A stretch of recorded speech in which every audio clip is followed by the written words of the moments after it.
ዶሮ ተንጠልጥላ የቆመች ነው መሰለኝ ቲቪ ያያችና እንደሚታየው እዚህ ጋር ፈነከተኝ ማለት ነው። በቴስታ ሶስተኛ ቤት ላይ ያለው ሰው ከንቅልፍ እስከሚነሳ የልጁ መደፈር የልጁ እንዲሞታ መገኘት ነው ጸባዩን የቀየረው ባለቤትሽ። ልጄ መጀመሪያ አይናት እንደ አይን ብሌን ነው መንከባከባ ጓደኛዬ ናት። እኩል ነው የምንለብሰው አንድ አይነት ልብስ። እዚህ ጋር ትንሽ ብር አለ 18400 ብሩ ወደ አካውንቱ ገብቷል፣ አልተነካም። በፍርድ ቤት ማስመለስ ትችያለሽ አለኝ። ተጠርጣሪዎች ታሰሩ። ከ9 ወር በኋላ ነፃ ተለቀቁ። በቃ ያመወደው ባሌ ከጀርባዬ ሲወጋኝ ነው የተሰማኝ። ምክንያቱም እኔ ባሌ ብዬ ከሱ ጋር መተኛው እንጂ ምንድነው ከኋላ እየሆነ ያለው። ከደፈሯት በኋላ ነው ለማስመሰል እያጠናች ነው ራሷን ያነቀችው ለማስበል ነው ያደረጉት። ደፍተሯም እያጠናች እንዳለ ከፍተ ነበር።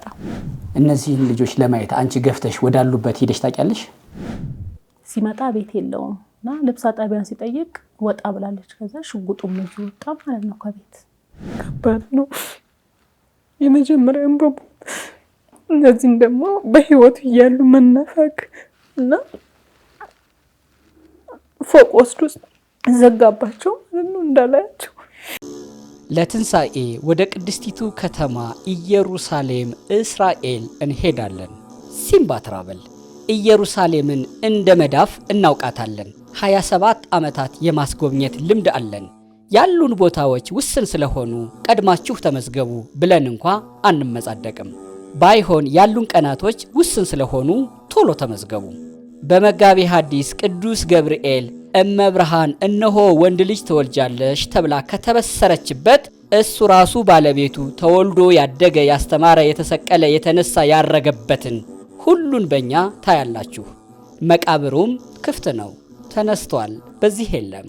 ክቡር ሥጋውን ቅዱስ ደሙን ለመቀበል ለተዘጋጃችሁ ለእናንተ ልዩ ዝግጅት ይደረጋል። እስኪ ደውሉ 011622220988383838 0953444000 ሲምባ ትራቭል እንደ ታዛዥ ልጅዎ።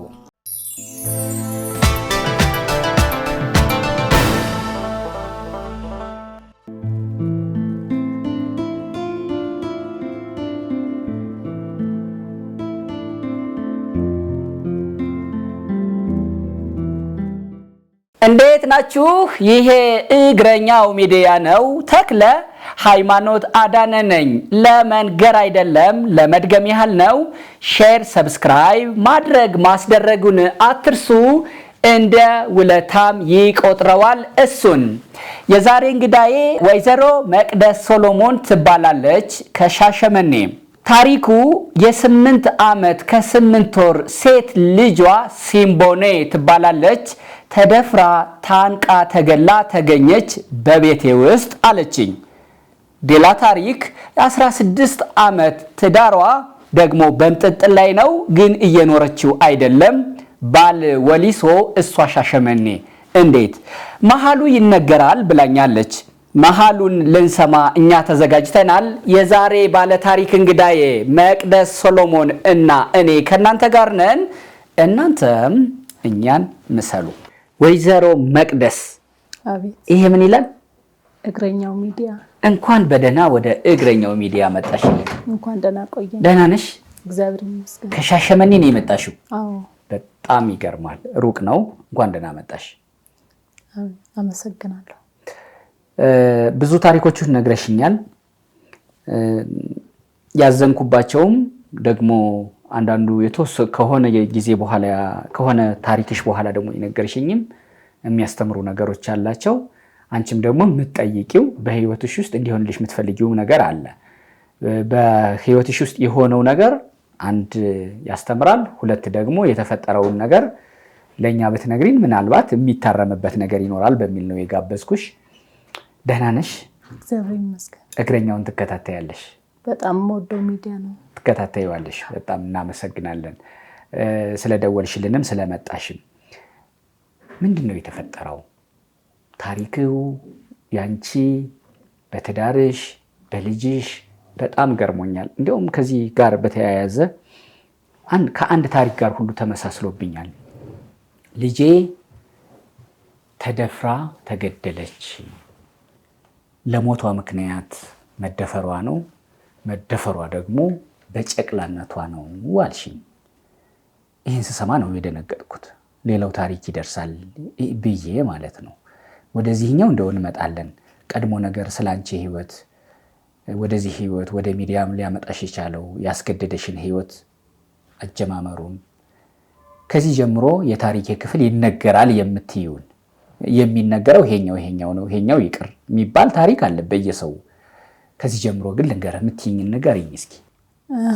ከልጄ ከጀመርኩልህ ልጄ በ17 ዓመት የወለድኳት ከሀገሬ የተሰደድኩባት ባሌ ሮቤን አላውቃትም እና ምንም አቅጣጫ ምኑንም አላውቅም። የ3 ወር ተኩል ነፍሰ ጡር ሆኜ ነው ባሌ ሮቤ የገባሁት እና ባሌ ሮቤ 6 ዓመት ቆየን። ከዛ በኋላ ወሊሶ ገባን። ወሊሶ ገብተን 1 ዓመት ከቆየን በኋላ ሁለገብ ጀርባ የሚባል ያ ሁሉም ሰው ስለሚያውቀው ታሪኩን ጎረቤት ጤፍ አስፈጭቼ ነበርና 50 ብር ቀርቶብሻል እሱን አቀብኝ ብላኝ እሱን ለማቀበል ሲሄድ የውጭ በር ከውስጥ ዘግቶ አገኘው። ጎረቤት ያሉት መሀል ላይ አጥር የለውም።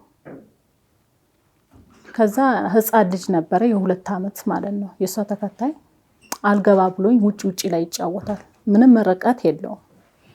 5 ደቂቃ አያስኬድም። ቤቱ ወደ ውስጥ ስለሚርቅ ነው የኛው ማለት ነው። ከተወሰነ ደቂቃ በኋላ ተመልሼ ከዛች ከጎረቤት ልጅ ጋር መጥቼ በር ሳንኳኳ የሚከፍትልኝ የለም። ስጠራት በጣም እጠራታለሁ እማማ እያልኩኝ የሚከፍትልኝ ሰው የለም። ከዛ እጄን አስገብቼ በሩ ቆርቆሮ ስለነበረ እየቆረጠኝ እንደዚህ ከፈትኩት ማለት ነው። ስገባ የሳሎኑ በር በጣም ተከፍቷል። ሳሎን የነበረው 32 ኢንች እስከ ቂጡ ተከፍቷል። ምኝታ ቤትም የነበረው ተከፍቷል እና ልጄ ወደ ጓዳና ወደ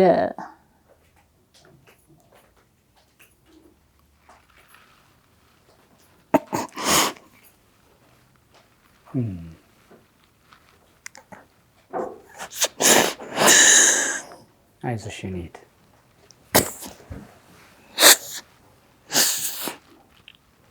አይዞሽ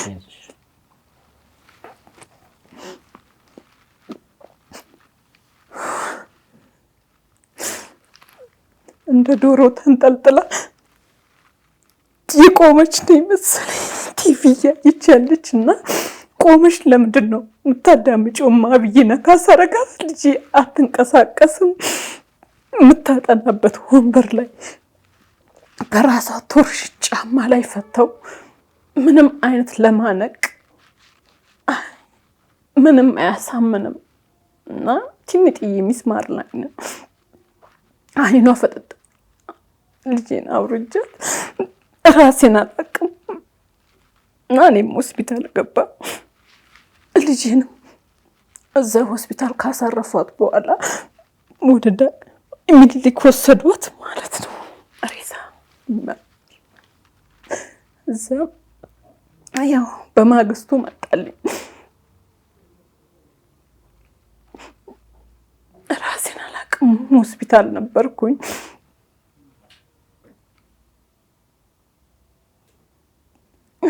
በዛ ውስጥ መቅበር ግድ ነው።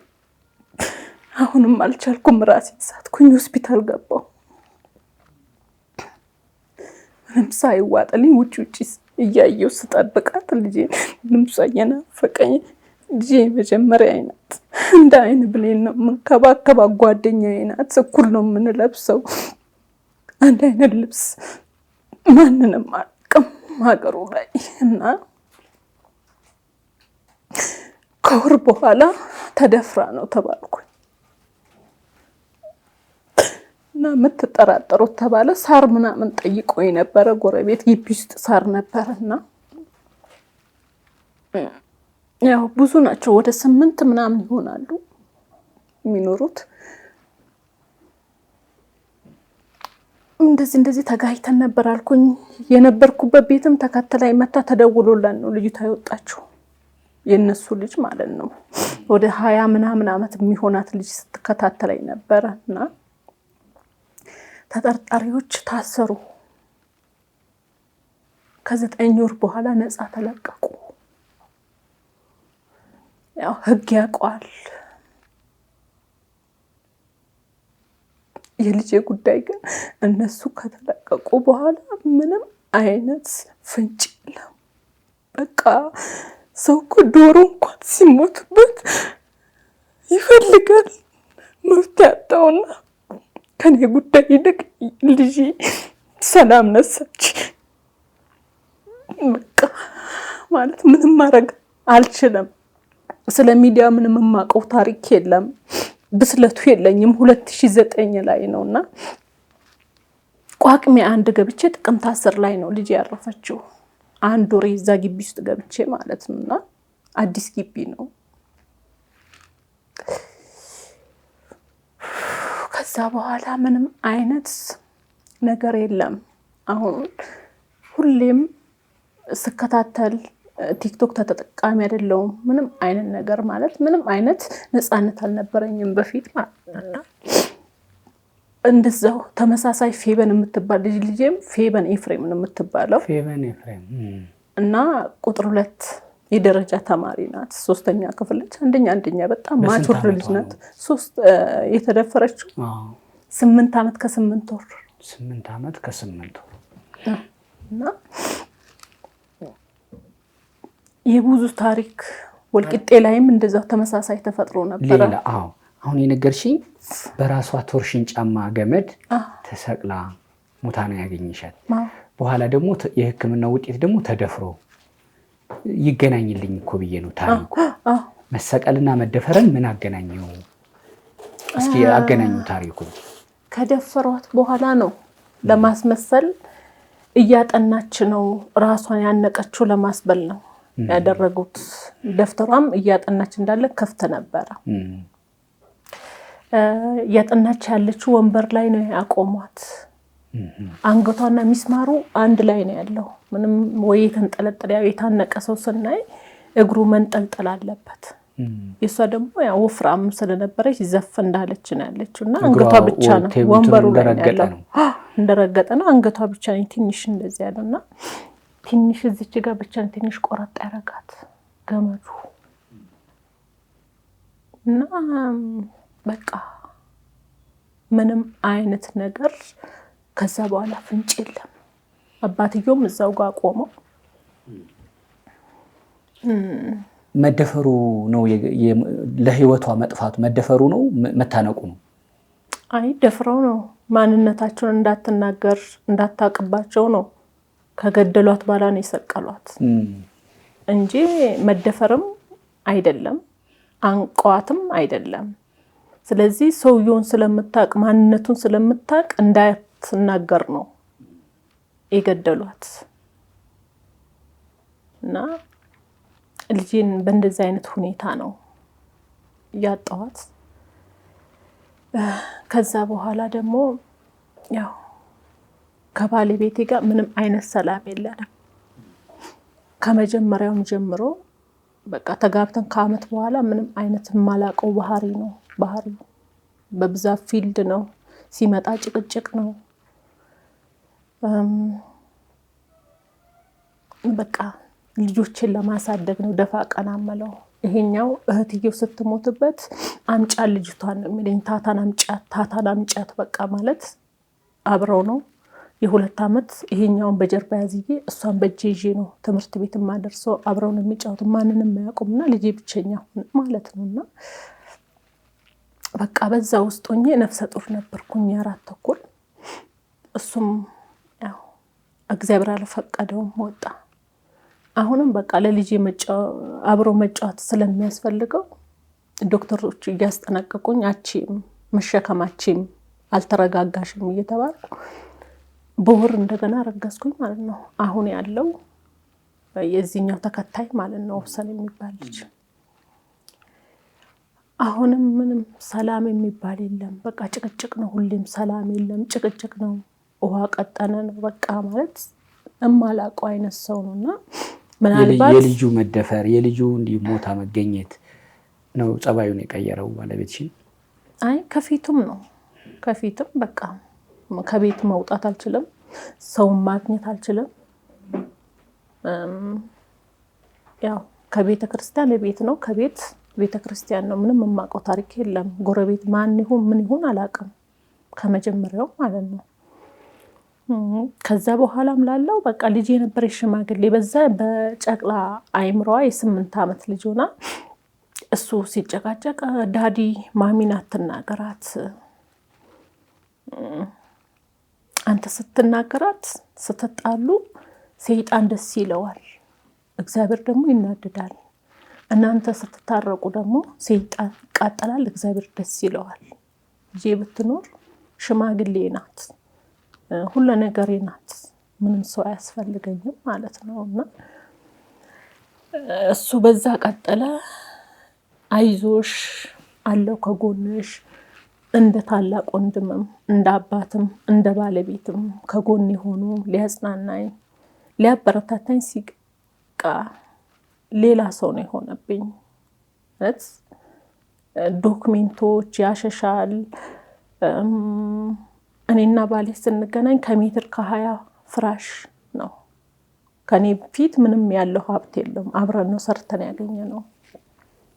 ግንኙነታችሁንም ጀምረሽ ንገሪኝ እስኪ እንዴት ነበረ? ግንኙነታችን እኔ 9ኛ ክፍል ተማሪ ሆኜ እሱ ኤንጂኦ ሰራተኛ ነበርና በቤተ ክርስቲያን ተቀበሉስ ብለው ነው ከባሌ ሮቤ ተጽፎ ገብረ ክርስቶስ ቤተ ክርስቲያን የመጣውና እኔም ማርያም ቤተ ክርስቲያን አሰበ ተፈሪ፣ እኔ የገጠር ልጅ ነኝ። ደበሶ የምትባል ሀረር ሆና ወደ ውስጥ 1 ሰዓት መንገድ የምታስኬድ ነች ትውልዴ ማለት ነውና አሰበ ተፈሪ 9ኛ ክፍል እህቴ ጋር ልማር ነው የመጣሁት እና በዛ ውስጥ ነው የተዋወቅነው። እና ቤተሰቦቼ ውጪ ናቸው። እህቴ ነች እዚህ አዲስ አበባ ያለችው። እናቴ ስመጣ ነው ሰርግ የምንደግሰው። እና በቃ ያው ትውውቅ ገዳም እንሄዳለን ምናምን፣ አሰቡ ገዳም ምናምን። በዛ ውስጥ እሺ ችግር የለውም ምናምን አልኩት ማለት ነው። ቀለል ባለ የአከራዩና ሀለቃ ሆኖ እዛው እህቴ ቤት ታላቅ ወንድሜ አጎቴ ልጆች ተጠሩ። ወንድሜ ፍቃደኛ አይደለም፣ እድሜዋም አልደረሰም። አንደኛ ትምህርቷን አልጨረሰችም፣ ካላባት ነው ያሳደግናት፣ አይሆንም ማለት። ከዛ የተጀመረስ ነገር ቢኖር ከዚህ በፊት አለ ማለት ነው። ምን ማለት? ማለት ፍቅር ጀምረው ቢሆንስ አለ አጎቴ ደግሞ። ስለዚህ ያስተምራት፣ አደራ እንስጠው፣ ልጅ ናት፣ የሙት ልጅ ናት፣ አደራ እንስጠውና ያስተምራት፣ እንደ አባትም እንደ ወንድምም ተንከባክበው አብረው ይኖሩ፣ ችግር የለውም ተባለ። ከዛ ወንድሜ በሰማይ የሰጠውን በምድር የሰጠውን በሰማይ ይቀበላለሁ፣ ልጅ ናት፣ ምንም ብስለት የላትም ስለትዳርና ብታጠፋ እንኳን ለኔ ንገረኝ ነው ያለውና ተዋውቀን ከ3 ወር በኋላ እርጉዝ ሆንኩኝ፣ እቺ ልጅ ማለት ነው። 3 ወር ተኩል እንደቆየን አሰበ ላይ 8 ወር ተቀመጠን። የ3 ወር ተኩል ሆኜ ባሌ ሮቤ ገባ ማለት ነው። ከዛ ትምህርቴም እዛው በቃ ማለት ነው፣ አልቀጠልኩ። ከዛ በቃ ፊልድ ነው እሱ፣ ከወር እስከ ወር እዛው ነፍሰ ጡር እንደሆንኩኝ ከወር እስከ ወር ፊልድ ነው። በወር ይመጣል ያኛን ምናምን ይሄዳል። እኔ አማረኝ ብዬ የምጠይቀው ጎረቤት የለም፣ የማውቀው ሰው የለም፣ ዘመድ የለም፣ ምንም። ባሌ ሮቤ ነጭቱን ጥቁር አናውቃትም እኛ በስም ነው እንጂ። ከዛ በቃ እንደዛው ገንፎ እህል ራሴ አዘጋጅቼ ምን ብዬ መውለጃዬ ሰዓት ደረሰ ማለት ነው። ወለድኩኝ። ከወለድኩኝ በኋላ በቃ ሌላ ሰው ነው፣ ምንም የሚጨበጥ ጸባይ የለውም። ከሰላፍኖ ነው ቤት ውስጥ እኔና ልጅቷ በር አልከፍት ስን በር እንዴት አከፍችም ነበር። ልጅቷ እኮ ታፍነሽ በር ተገንጥሎ ነው የተገባው ቤት ውስጥና እንዴ በር አከፍትም ብሎ ነው እሱ አኩርፎ የወጣውና አየር ከሳብን በኋላ ምናምን ሲጠራሽ አቤት ስትይ ነበር አሉኝ። እኔ እኮ አላውቅም። ከሰል በትልቁ ይሄ ሶማሌ ማንደጃ እየተሞላ ነበር ቡና ላፈላ እየጠበኩት የነበረውና እሱ ወደ 6 ሰዓት ቤተክርስቲያን ቆይቶ ነው የመጣው። በቃ ጭቅጭቅ ነው በየቀኑ ማለት ነው። ያ ነገር እንደቀጠለ ነው። ተያይዘን 5 ዓመት ተኩል ቆየው ማለት ነው። ያው ወይ እሱ ይረጋጋ ወይ ደግሞ እኔ ማወቅ አለብኝ፣ ትንሽ ጠንካራ እድሜ መጨመር አለብኝ ብዬ 5 ተኩል ከሆነኝ በኋላ 5 ዓመት ተኩል ወንዱን ልጄን አረገዝኩ ማለት ነው።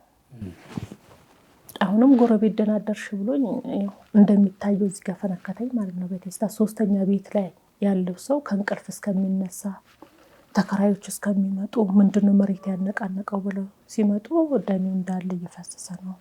እና በቃ በጣም ደነገጠ ማለት እንዳትናገርብኝ በቃ ምናምን ብሎ ሲለምነኝ ያው ማለት እኔ ትቶ ነገሮችን ማለፈን ነው መመርጦና እሺ ምናምን ያልኩት። ህክምና ራሱ አልሄድኩም ማለት ነውና እህቴ ጠየቀችኝ፣ ቤተሰብ ምንድነው እዚህ ጋር መቶሽ ነው አይደል ሲሉኝ፣ አይ አይደለም ስሊፐር ጠልፎኝ ወድቄ ነው ረከቡት ፊት ለፊት ላይ ስለነበረ እሱ መቶኝ ነው ምናምን አልኳት። እህቴ ደግሞ አጋጣሚ ሆኖ የዛው የሻሸመኔ ልጅ ተዋውቃ ነበርና ልጁ በዛ ወደ ግኒር ወደሚባል ነው የሚሰራው። እሷን ደግሞ አከራይቶ አስቀምጧን ነበር እዛ ባሌሮቤ ማለት ነው። እዛ በቃ ህይወቴ እንደዛው እያለ ነው የቀጠለው። ይሄኛው ልጅ የ6 ወር ልጅ ይዤ ነው ታቅፌ ወደ ወሊሶ የመጣ ነው ማለት ነው። ከዛ የልጄ ታሪክ በእንደዚህ አይነት ሁኔታ እንትን አለ። ከዛ ልክ እኛ እንዳጠፋን ሰፈሩን ጥላችሁ ውጡ ተባል ማለት ነው ከሰዎቹ ሰፈር። ሁለገብና ሉቃስ ኮንዶሚኒየም ምንም ርቀት የለውም እዛ ለሚኖር ያው እዛ ሆስፒታል ውስጥም ስለሚሰራ እሱ ተሰጠው። ኮንዶሚኒየም ገባን ማለት ነው። ያው እዛ እንዳልኩ የ4 ወር ተኩል ፌል አደረገ አስጠኑ። ከዛ በኋላ ነው በዛው ጭቅጭቅ ውስጥ ሆኜ ቢያንስ በቃ ልጅቷ ማጣት ሊሆን ይችላል ሴት ለመውለድ ወንዱን ወለድኩኝ። እሱን 1 ዓመት ከ9 ወር ሲሆን ደግሞ ሴት አረገዝኩ እንደገና። እሷን በሆዴ ይሄኛውን በጀርባዬ ይሄኛውን በእጄ ይዤ ነው ትምህርት ቤት ማደርሳቸው። በቃ ሰላም የሚባል ነገር የለም። ቤተሰቤን መጠየቅ አልችልም። አግብቼ ከወጣ ቤተሰብ አንዲ ብቻ ነው የሄድኩት እና የትውልድ ቦታ የት እንደሆነ አያውቅም። ለቅሶ ቢሆን አይሄድም፣ ሰርግ ቢሆን አያውቅም። እናቴን 1 ቀን እንዳማች ሄዶ ጠይቋት አያውቅም። ቢያንስ እነሱ ደግሞ እኔን ለመጠየቅ ይመጣሉ ልጃቸው ስለሆንኩ። የእሱ እናት ስትተርፍ እህቴም ወንድሜም የእህቴ ባል እህት ሆነው ነው የመጡት። ስለዚህ እሷን እንደ እናት እስከ 40 ጥቁር ለብሽና ብሬው ቤቴ ለቅሶ ተቀምጬ አጽናንቼ ከእህቶቹ በጣም ጥሩ ቀረቤታ ነው ያለኝና ከእህቴ ይልቅ ለሱ እህት ነው የምነግረው የተፈጠረው ነገር። እንደዚህ ነው ባክሽ፣ እንደዚህ እያደረገኝ ነው፣ እንደዚህ እያደረገኝ ነው አስተካክለው። ምክንያቱም የኔ ቤተሰብ ቢሰሙት ይጣሉታል፣ እኔና እሱ ልንታረቅ እንችላለን ብዬ ነው የማስበው ነውና ያንን ሁሉ እያረኩኝ ምንም መፍትሄ ላገኝ አልቻልኩም። በቃ ከሰው ተገልዬ ነው የምኖረው። ስታይ 2 አይነት ሰው ጋር ነው የምኖረው። ውጪ ላይ በጣም መልአክ ነው፣ ቤተክርስቲያን በጣም ጠንካራ ነው፣ የማህበረ ቅዱሳን ጻፊ ነው። በዚህ ላይ ደግሞ ሶሻል ላይፍ ላይ በጣም በቃ ሰው የሚያመሰግነው አይነት ሰው ነው። ለተቸገረ ፈጥኖ የሚደርስ ነው። ማህበረ ቅዱሳን ጻፊ ስትይ በትሩፋት እንደዚህ በአገልግሎት በመሳተፍ ነው ወይስ የዋናው ማለትሽ ነው ማዕከል? እኔ ገጠር አካባቢ ላይ ይሄዳል ያገለግላል። አዎ። እና በቃ 2 አይነት ገጽ ባህሪ ነው ያለው። ቤት ውስጥ ፍጹም ሌላ ሰው ነው የማታውቀው ባለበት ነው ጸሐፊነት ያልሽኝ። በአገልግሎቱ በቦሊሶም በአሰበ ተፈሪም በዛም ማለትሽ ነው አይደለ? ጸሐፊ ነው ስትይ ምን ማለት ነው? ጸሐፊ አሁን የነሱ የማህበረ ቅዱሳኖች እንደ ስራ እንትኖች አሉ አይደለ? አሏቸው። ማዕከሎች አሏቸው። ውስጡ እውቀቱ ባይኖረኝ ዋናው ስራው ሲዲሲ ፕሮጀክት ነው የሚሰራው፣ ጤና ቢሮ ፋይናንስ ላይ ማለት ነውና እዚህ ሳር ቤት ኦሮሚያ ቢሮ ነው የነሱ ቢሮ። እሺ በትርፍ ሰዓቱ ደግሞ እንደ አንድ መንፈሳዊ ደግሞ የማህበረ ቅዱሳን አባል እንደሆነ ነው ማለት ለበረከት የሚሰጥ አገልግሎት ማለት ነው እንጂ ቋሚ ስራው አይደለም። እሺ ቋሚ አይደለም። እሺ ተመለሽልኝ ወደ ታሪክሽ። እሺ ጸሐፊ ነው ስትይኝ ትንሽ ግር ብሎኝ ነው። እሺ እና በቃ ውጭ ያለው ሌላ ሰው ነው፣ ቤት ውስጥ ያለው ሌላ ነው። ከውጭ ስታየው ጥሩ አባት ነው፣ ጥሩ ባል ነው፣ ተሸክሞ ነው የሚገባው፣ ያገኘውን ገዛዝቶ ምናምን። ቤት ውስጥ ደግሞ ተቃራኒ ነው። ይዞ የገባውን ምን ያደርጋል? ይዞ ከገባ ምንድን ነው ያመጣል። ለእኛ ነው የሚያመጣው። በእጅ ብር መስጠት አይፈልግም። እኔ ከቤት መውጣት አልችልም። በጣም አኩራፊ ነው። ወር ሊያኮርፈኝ ይችላል፣ 2 ሳምንት ሊያኮርፈኝ ይችላል። በቃ እኔ ሂሳብ ሰራተኛም ስለሆነ አላጨናንቀውም።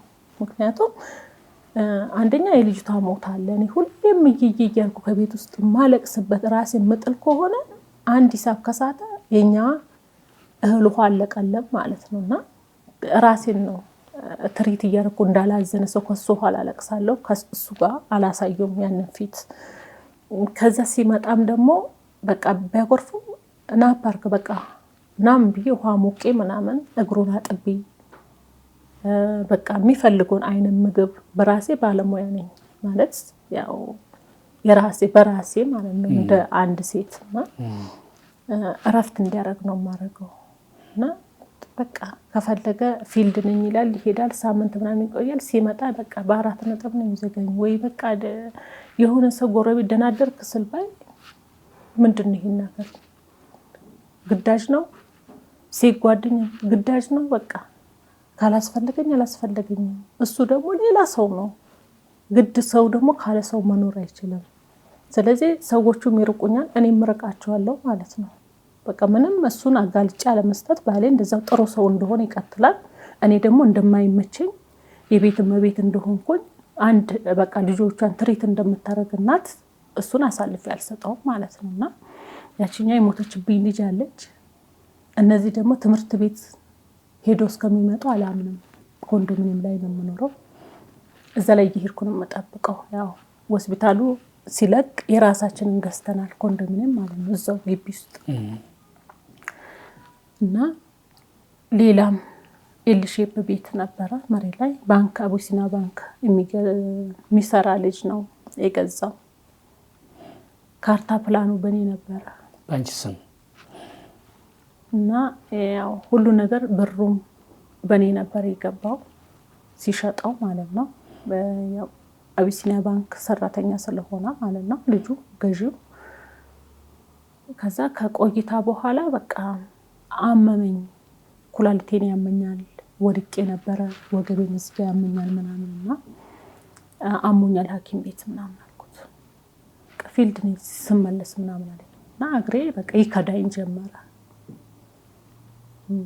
1 ወር ተኛው ማለት ነው። 1 ወር ስተኛ እታይ አላለኝም።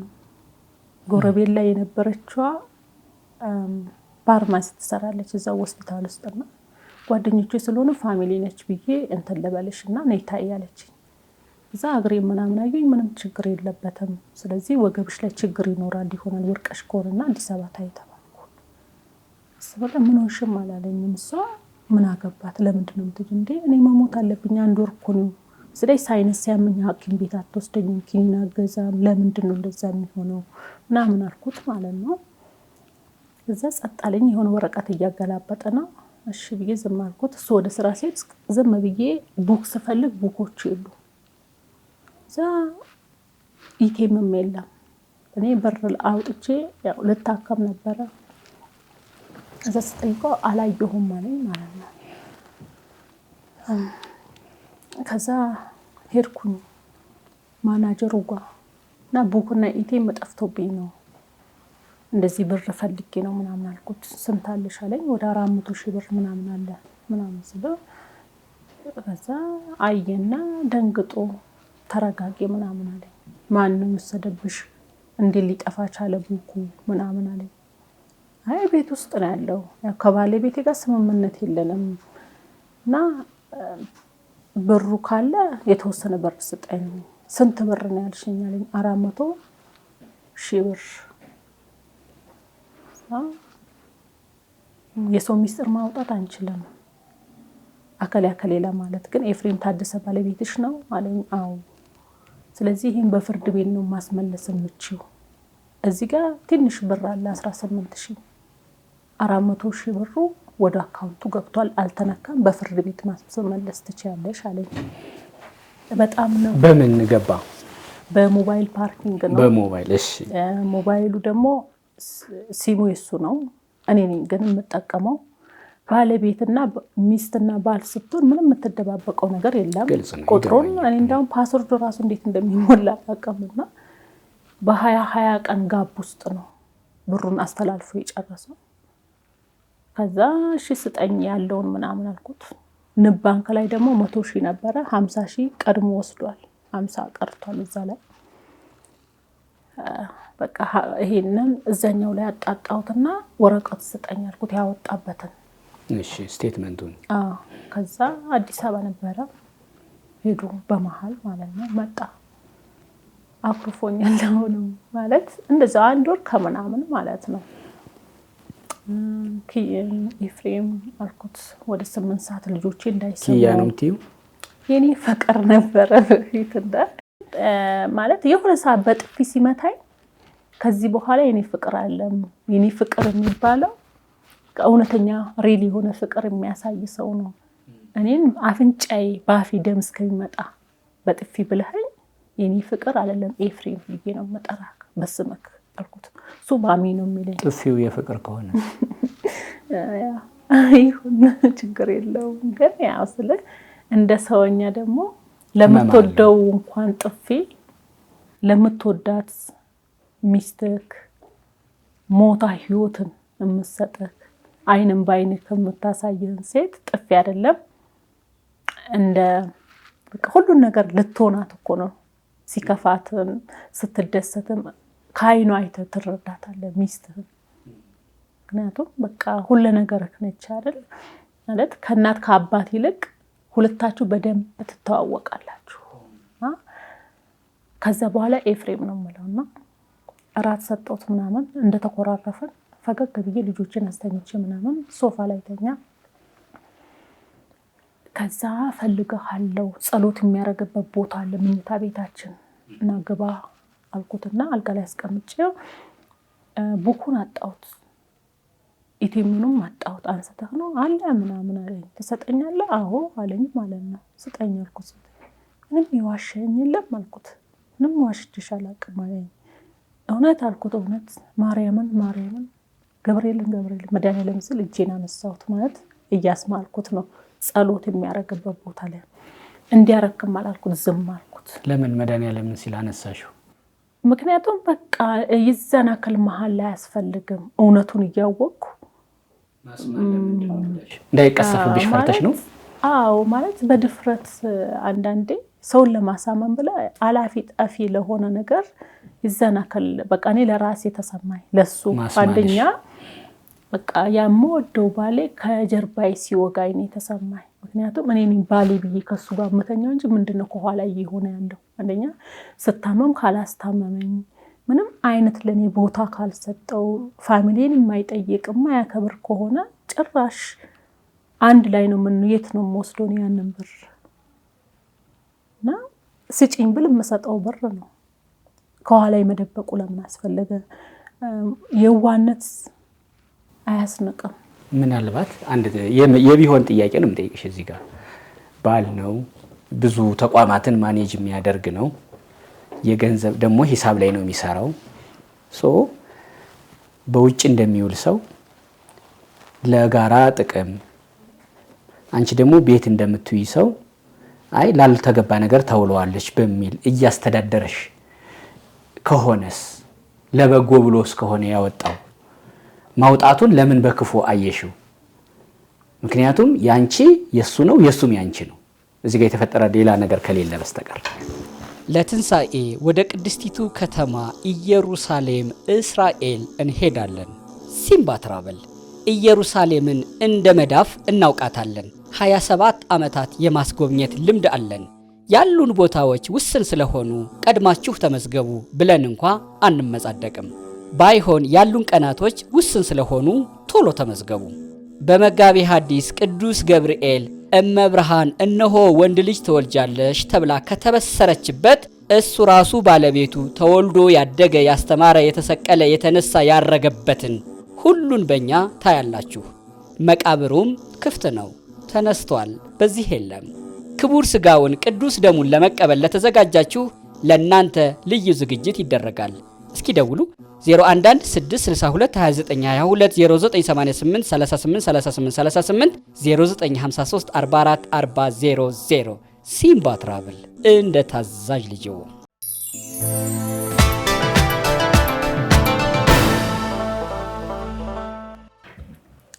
ነገሮች ያው እንደነገርኩ አንዳንድ ነገሮች አሉ የሚያጠራጥሩ ነገሮች እና ከብዙ ጥርጣሬ በቃ ብዙ እንዲህ ነው ብዬ ሁሉንም አሳልፌ ከመስጠት እንደ ሰውኛ የምታስበው ነገር አሉ የምትጠራጠራቸው። እኔ ደግሞ መጀመሪያም አንደኛ የእድሜ ጋፕ አለን። ስራም 6 ዓመት ከሰራ በኋላ ነው የተገናኘ ነው።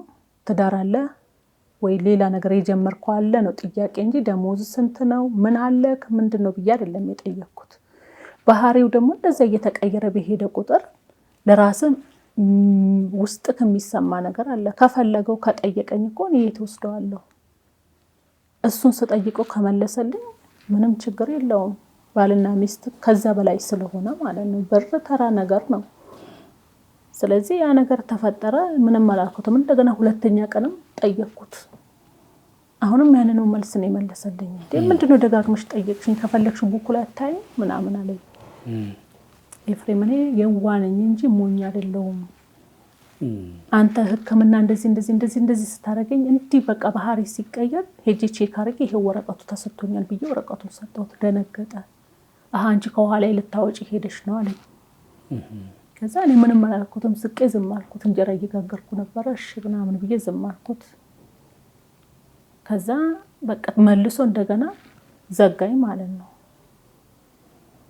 ግራ ገባኝ። ከቤት እኔ ተጣልቼ እንዲህ 100 ጊዜ አልወጣም ማለት እኔ ወድጄ ባገባው ሰው ሁሌም ቤተሰብ ጋር ስትሄድ እነሱ ጋር ይቀየማሉ፣ አንተ ተመልሰህ ትታረቃለህ። ስለዚህ ለምንድን ነው አሳልፌ የምሰጠው በሚለው ነው ስቀመጥ የነበረው። ከዛ ጓደኛዬ በእናትሽ ራሴን አሞኛል እንደዚህ ስላት ተይ ወንድ ልጅ እኮ ትሪት አድርጊው እንደ ጸባዩ ሂጂ፣ ሴት ልጅ ነች ቤቷን ማኔጅ የምታደርገው ብልጡኝ፣ እሺ በይ ሁሉን ነገር ወይ ደግሞ ሰርፕራይዝ ሊያደርግሽ ሊሆን ይችላል ማን ያውቃል ምናምን አለች ማለት ነው። እንዳፍሽ አድርግ ነይ እንዲለቅሽ ድኳ ከኔ ጋር ሻይ ቡና ብለሽ ትመለሻለሽ። ፋርማሲ አላት እዛው በቃ ልብስ አጣቢ ያለች መጣው ምናምን አልኳትና ልጆቼ ሲመጡ ይሄንን ሲጫቸው 11 ሰዓት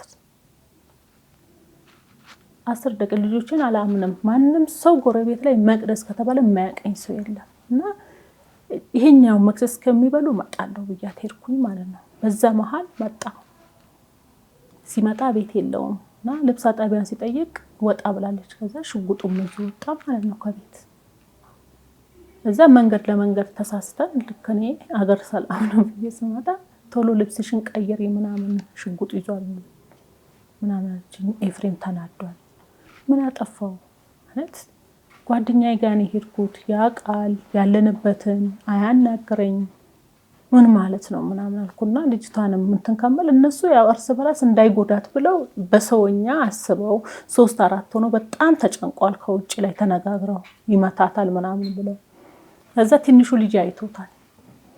እዛ እኔ ምንም አላልኳትም፣ ልብሱን አገዝኳት ምናምን ተይው እባክሽ ምናምን ስለተኮራረፈን ምናምን ተናዶ ነው ምናምን ብያት ያንን ልብስ አለቅልቄ እራት መስራት ጀመርኩ። መጥቶ ሶፋ ላይ ቁጭ አለ። እዛ ዳዲ ምን አረከው ድሞ ሽጉጥ ይዘህ ሄድከው ምናምን ትንሹ ልጅ አለው። እዛ የሚቀመጥበት ሄጄ ሳይ ፌስታሉ የተጠቀለለው ወርቋል መሬት ላይ ሽጉጥ ለምንድን ነው ያነሳው ምናምን ስለ በቃ ይኸው ፊት ለፊት አይደል ያለው እኔ መምታት ከፈለክ ማንም ስለማይከለክል እንታኝ ምናምን አልኩት። 1-2 ተነጋገረን። አሁን በቃ እንዳው እኔ ትክክል አይደለም ብዙ ነገር ጭንቅላቴ ውስጥ አለ። ስለዚህ ቤተሰብ ሄጄ እህቴ ጋር ሻሸመኔ ትንሽ አረፌ እመጣለሁ። ይሄ ሁሉ ነገር ሲፈጠር ቤተሰብ አጥቼ አይደለም ልጆቼ ለምን ብዬ ነው 3ቱንም ልጆች ያዝ ሄዳለሁ። አረ ችግር የለውም ሂጂ ምናምን አለ። ዛሳር የሚያክል ሻንጣ ልብሴን አስተካከልኩኝ ምናምን በራሱ ያው አገር እንደማላቅ ያውቃል። ከሀለቃው መኪና ሀለቃውም ነበረ አያውቅም እንደተጣላን። እሱ ውጭ ላይ እያወራው ሌሎች ሰዎች ጫኑልኝ ዘበኞች ምናምን እስከ አዳማ። ከዛ ሸኛት አገር ስለማታውቅ ምናምን አላቸው። ሻሸመኔ መጣው ማለት ነው። እዛ ሻንጣ ሲወርድ ምንድነው ሻንጣ ይሄንን የሚያክል ሻንጣ ነው እንዴ ይዘሽ የምትሄጂው? ከዱባይ ነው እንደምመጪው አንቺ ምናምን ለሳምንት ምንድነው ብሎ አለቃው ጠየቀኝ። በቃ እንደዚህ ትንሽ ተጋይተን ነው ምናምን አልኩት። እዚሁ አልጋ ይዘንልሽ ፊል እኛ ስብሰባ ስንጨርስ ወደዛ እንመለሳለን እንጂ እህትሽ ጋር አትሄጂም ማለት አለቃው። እረፍት ማድረግ ፈልጌ ነው በቃ ስንመለስ ፒክ አድርገን ይዘንሽ እንሄዳለን። እሺ አልኩኝ። ከዛ እነሱ እንትን አልኩኝ ትንሽ እረፍት ላድርግ ምናምን አልኳት። ሳምንት ምናምን ስቀመጥ ፋሲካ ነበረ እና ያችኛዋ ልጅ በሞት አጣሽ ልጆችሽን አሞላቀሽ ነው ያሳደግሽው፣ ማንም ሰው እንዳይዛቸው አድርገሽ ነው ያሳደግሽው፣ በበዓል ውጭ አታሪም፣ ስለዚህ ቀንጠልሽ ትሄጃለሽ አለች። እንዴ አንቺን ብዬ መጥቼ አንቺ ደግሞ ሂጂ ትይኛለሽ እንዴ? ደወለችለት ለሱ ኤፍሬም ናው ሰዳት አለችው። ምን ላድርግ የሆነች በዛ መሃል በአንድ ሳምንት ውስጥ የ16 ዓመት ልጅ አስመጥቶ ነበረ ከገጠር እና ልጅቷ ምንም ስለማታውቅ ለማጥዬ ልጆቹ የምታግዘው በስራ ማለት ነው መስራት አችልም ምንም አይነት ያው የወንድ አቋም ነው ያለት እንደ ወንድ ነው አለባበሷ ሁሉ ነገር ማረስ ምናምን ነው እንጂ ምንም ምግብ ማብሰል ምንም የምታውቀው የለም እንዲሁ ልጆቹን ለመጠበቅ እሺ ያስመጣትና ከዛ እሺ በቃ ሹፌር ላካለችው ሲስተር።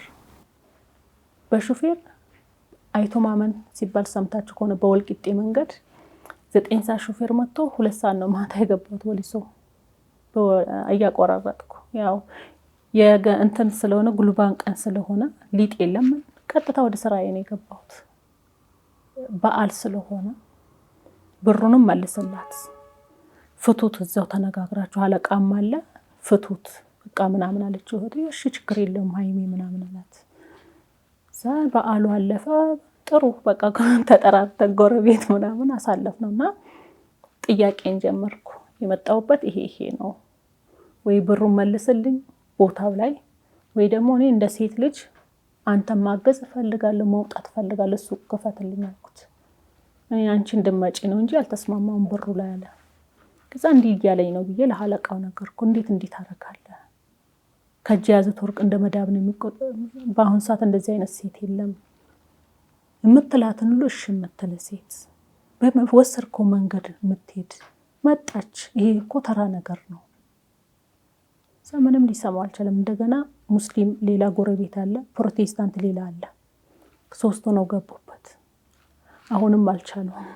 እሺ አላላቸው 50 ሺህ ቢያንስ መልሳለሁ አለ። ሌላውን አልመለሰም። እኔ ብሩን አልፈልግም እኔ ደግሞ ቤት መቀመጥ አልፈልግም የሆነ ነገር ይክፈትልኝና እንደ ሰው ሰርቼ ልግባ እኔም ጥንካሬና ደካማ ጎኔና ያለው እሱም ደግሞ አግዘዋለሁ ምን ችግር አለው እሺ ቢለኝ አልስማማ ሲል ቤተሰብ ማምጣት አለበት አላለቀው። እኛ እንወጣለን ከመሃል ለአንድና ለመጨረሻ። ከዛ ጎረቤት እንትን ታላቅ እህቱ እና ወንድምየው ደግሞ ታላቅ የወንድምየው ልጅ 3 ሆነው መጡ። ሐለቃው ተጨምሮ ንስሐ አባት በወቅቱ ሲጠየቅ ሁሉንም ጥፋት ያጠቃለለው እሱ ነው።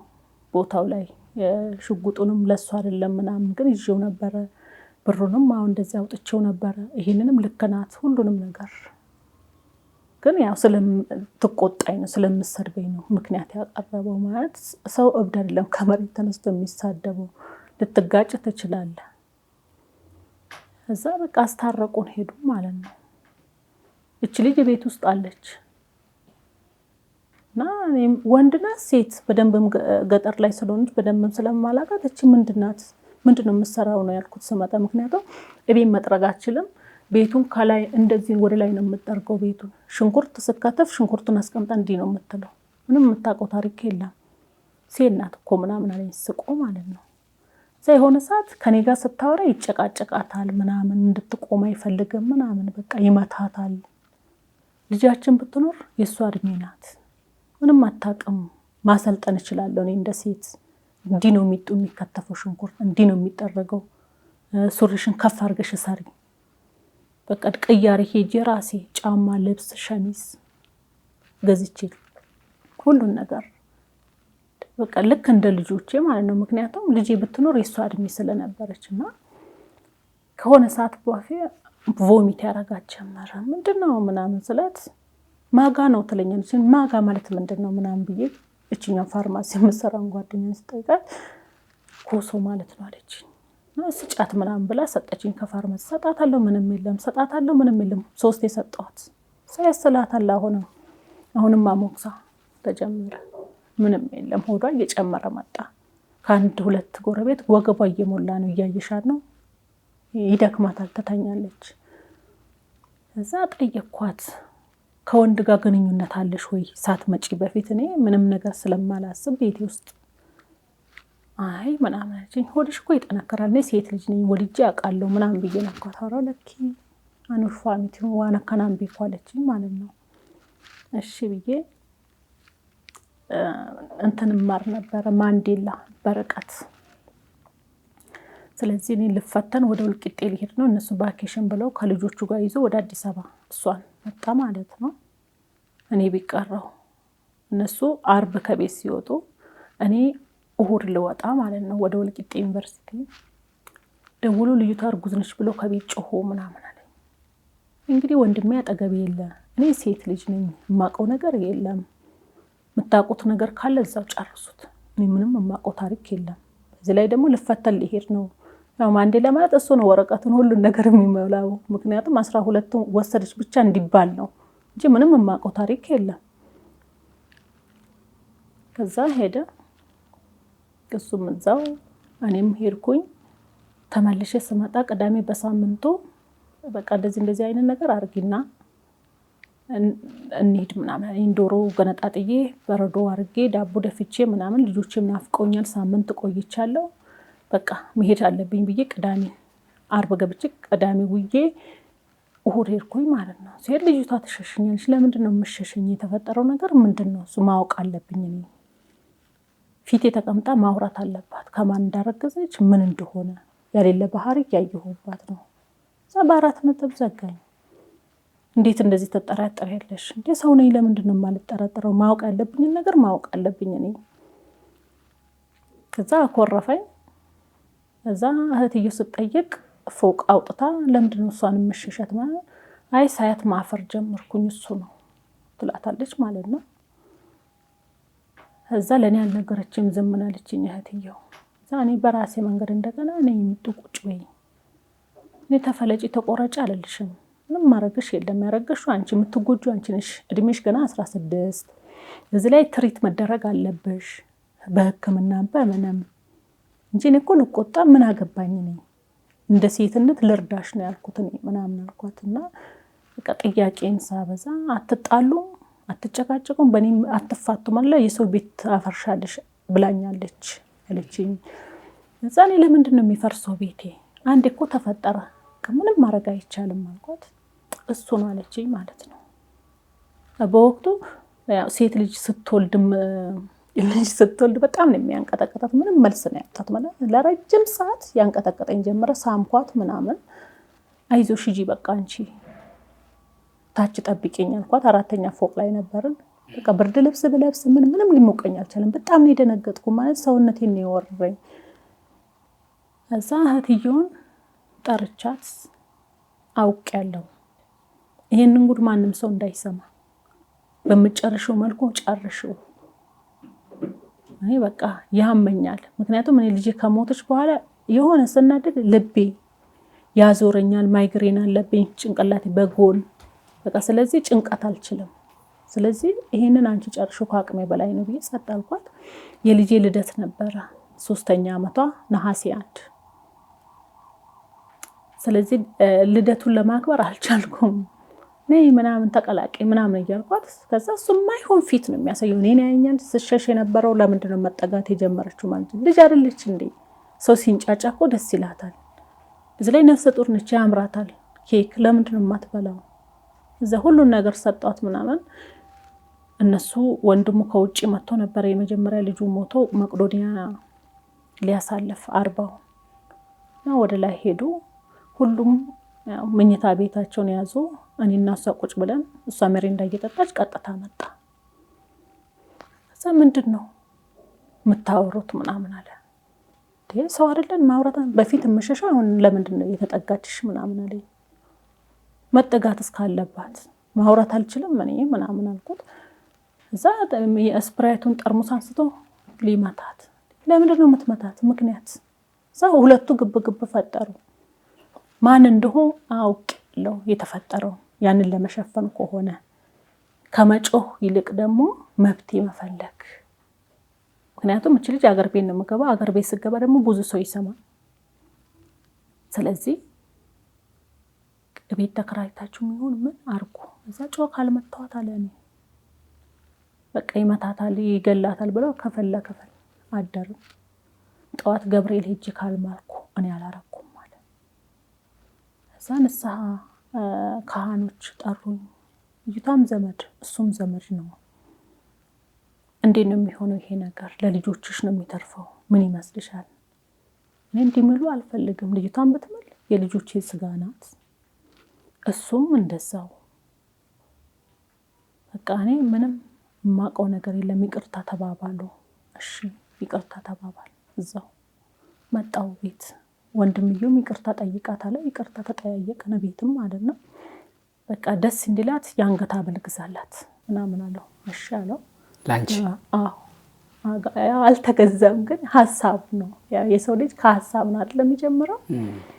እሺ ተባለ። 2-3 ቱታ እህትየው ገዛችልኝ ምናምን ቱታ እና በቃ እኔ አላሰብኩበትም። 4 ልብስ ነው ያስኩት እውነት ለመናገር ማለት ነው። 2 ሺቲ 2 ጫማ እዛ በቃ እንትን ብዬ ነው የመጣሁት። አላሰብኩም ወደዚህም ወዴትም ለመሄድ ማለት ነው። ያው ቤቴ ተመልሼ እንደምገባበት ነው የማስበውና በቃ ሻሸመኔ ሲስተር ጋር ልሂድና ልጆችን ይዤ ቫኬሽን 15 ቀን ተቀምጬ ልመለስ። አብራችሁ ነው መሄድ ያለባችሁ ከርሽማ ወደዛ እህትየው አለችኝ ማለት ነው። ያድረሰሽ በመኪና አላቸውና መኪና አብራችሁ ማለት ከልጆቹ ጋር ልጆቹም ባለቤቴም እሺ በቢሮ መኪና ሹፌር ተደረገ። ሄድን ሻሸመኔ። ሲስተርም ሁሉም ያውቃሉ ይሄ ነገር እንደተፈጠረ። ግን ማንም ሰው በቃ ሲመጣ ማቼ እንኳን ደህና መጣ። እናቴም ነበረች ቤት ውስጥ። ልጄ ነው የምትለው ስማው ምንም እንዳልተፈጠረ። ምክንያቱም እንዳትናገሪ በአባትሽ አጥንት ይዤሻለሁ፣ ትዳርሽን አትበትኝ፣ ይሄ እነሱ ጉዳይን አይመለከትሽም አለችኝና ስለዚህ ያ ነገር አደረ። ተቃቅፈን ያደር ነው ሲስተር ቤት። ጠዋት ነው መሄድ አለብኝ አለ። ሄደ ማለት ነው። ከመኪናው ጋር ለመለስ አለ። ሄደ። ከዛ በኋላ ልክ እዛ ከደረሰ በኋላ ከእህቱ ጋር ተመካከረና ወሊሶ አትሄጂም፣ ከዚህ በኋላ ወሊሶ አትመጭም አለኝ። ለምን? ምክንያቱም ሰበታ ቤት ተከራይተሽ ከነ ልጆቹ ትምህርት ቤትም እዛው ይገባሉ። ምክንያቱም ስራ የለኝም። በምን ምክንያት ነው እኔ ሰበታ የምኖረው? አንድ ላይ ከገባንም አንድ ላይ ካልሆነም ቤታችን ነው።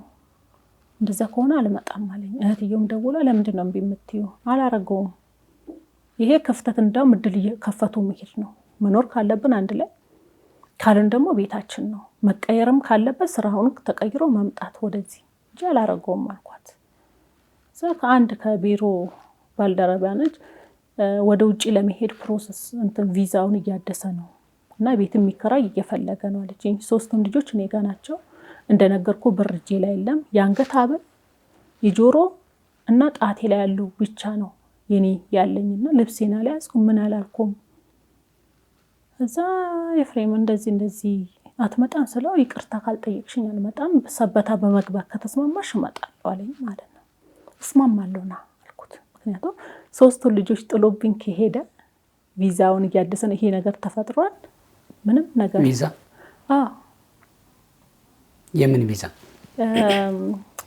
ያው ቪዛ አይደለ ወረቀ ውጪ አለው እንትን አለው ፓስፖርት አለው። የት ሀገር ፓስፖርት? ማንም ሰው መኖር ይችላል ኢትዮጵያ ውስጥ ሊኖር ይችላል። እንደዛ ነው። እኔ አላውቅም። ቪዛውን እያደሰኩ ነው ብሎኛል ምናምን ያለችኝ። ያ ካቢሮ ውጪ ሊሄድ ማለት ነው። እና ይሄም የተፈጣጠሩ ነገሮች አሉ። በቃ እህቴ ጋር ሆኜ 3 ልጆች እንጂ እስከኔ 4 ማለት ነውና ከሚያመልጠኝ ብዬ ና በቃ ገባለሁ አልኩት ማለት ነው። በማግስቱ የቤት መኪና ተከራይቶ መጣ ማለት ነው። ሲመጣ እኔ አርፋለሁ 1 ሳምንት እንተያይ 1 ወር ማለት ማጋ ነው ጉልት ያለው ማን ነው ደካማ ማን ነው ጥሩ የሚለውን ተያይተን ጥሩ ከሆነ እንቀጥላለን፣ ማይሆን ከሆነ ደግሞ በእኔና ባንተ አይደለም ፍቺ የተጀመረው በሰላም ተከባብረን በደከመ በከፋ ቦታ ማግባት ከፈለክ ከጎናለሁ፣ አንተም እንደዛው ከኔ ጎን ትሆናለህ። ስለዚህ እኔ አልሄድም አልኩት።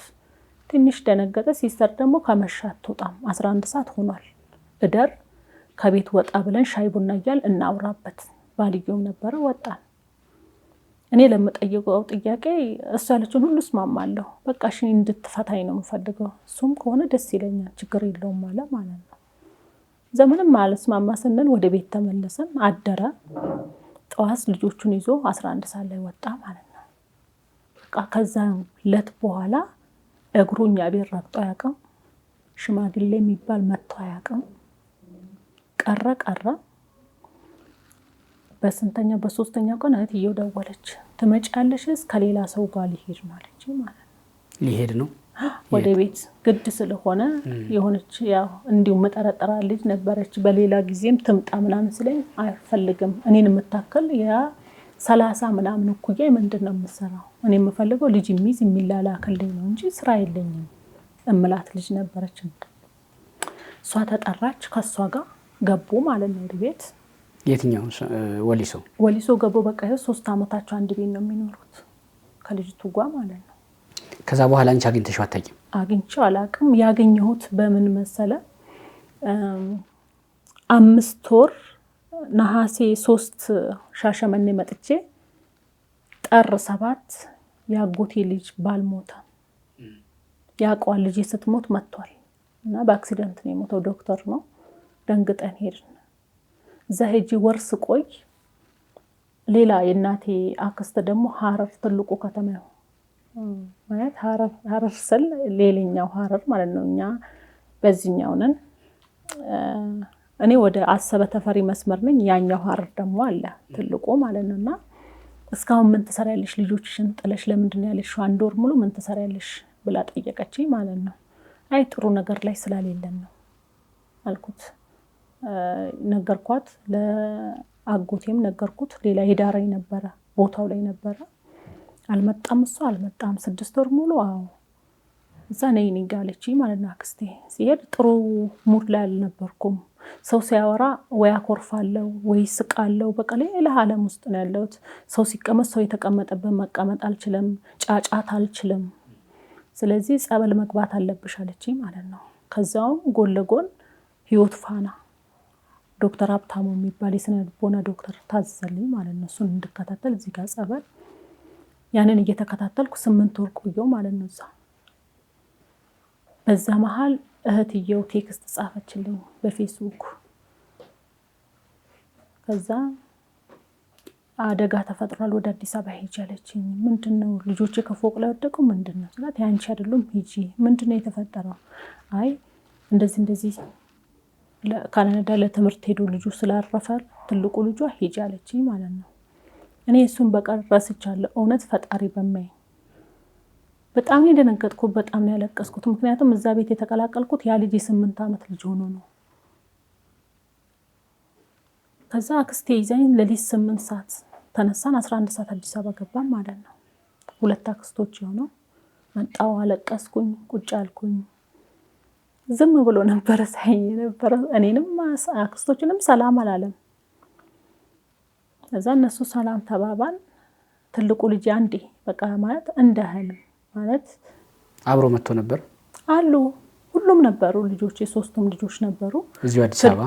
ትልቁ አሁን 11 አመቱ ነው። መካከለኛው 7 አመት፣ ሴቷ 5 አመቷን ይዛል። እነዚህ ልጆችሽን አሁን ካየሻቸው ስንት ጊዜ ሆነሽ? አመት አለፈኝ። አሁን በቃ አንድ ላይ በመሃል ላይ ተሻቸዋል?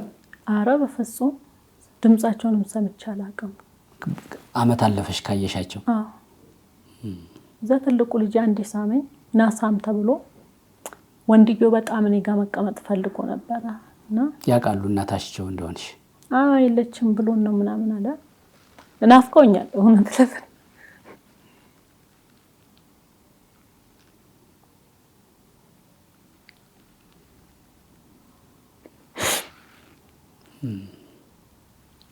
ከባድ ነው የመጀመሪያውን በቡ እነዚህም ደግሞ በህይወት እያሉ መናፈቅ እና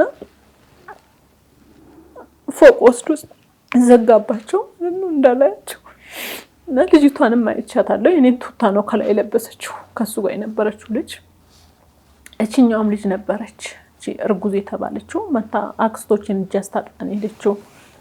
አንደኛው እዛ ቤት ነው እንደሄድሽው? እህትየው የሷ ልጅ እዚህ አዲስ አበባ ናት? እዚህ ፊጋ አካባቢ ነው ያለችው። ፊጋ አካባቢ። እሺ አሁን አንቺ በጥቅሉ የአራት ልጆች እናት ነሽ። የመጀመሪያዋ የሞተችውና አሁን የሁለት ወንዶች እና አንዲት ሴት እንደወለደ እናት ገና ደግሞ አዋቂ ደረጃ ያልደረሱ ናቸው። ትልቁ 11 ትንሿ ደግሞ 5 ነው ያልሽኝ 6። እነዚህን ልጆች ለማየት አንቺ ገፍተሽ ወዳሉበት ሄደሽ ታውቂያለሽ? ምን ብንጨቃጨቅ እግርህን አጥቤ የምፈልገው ምግብ የትኛው ነው ብዬ ጫማህን አጥቤ ጎንበስ ቀና ብዬ ይሄ በክርስትና ስሙ ፍቅር ይባላል። አሽሞንሞነው ነው እንጂ እዚህ ጋር የሚያሳየው ፊሊንግ እኔ ጋር ቢያሳይ እንዴት ነው እኔ ባሌን አሳልፌ ለሚዲያ የምሰጠው? አንቺ ስትጠየቂ ሽማግሌ ማጋን እንምጣ ሲሉ መጀመሪያ ቤተሰቦችን ጠይቁት ያለሽ ቤተሰቦቹ ሲጠየቁ እኛ ምን አገባን እሷን ጠይቁ ይላሉ። ልጆቹ ግን እነዚህ ሶስቱ ናቲ እናታችን ብለው ይጠይቁሃል? ለኔ ክብር የላትም፣ ሪስፔክት አታደርገኝ። ትልቁ ችግር ይሄ ነው። አንድ ሁለተኛ ትዳር በደንብ አድርጎ አብስሎ አጣፍጦ አውጥቶኛል። አሁን ማቹር ዳርጎኛል ማለት ነው። ያኔ በ17 ዓመት እወድሽ እንደነበረው ያኔ የነገ ልጆቼ እናት ብዬ ተመኝቼ አስቤሽ ፈቅዶልኝ እንዳገባሁሽ እንዴት ነው ማለት በትዳር ላይ ትዳር አይሆንም አይደለም። አሳዳጊ ናት እንደ ሰራተኛ ነው አለኝ እኮ እሱ ነው ያለው። ለኔ ደግሞ ሌላ ነው። እኔ ጥፋተኛ ኮንኩ ደግሞ እግርህ ላይ ወድቄ ይቅርታ ጠይቃለሁ።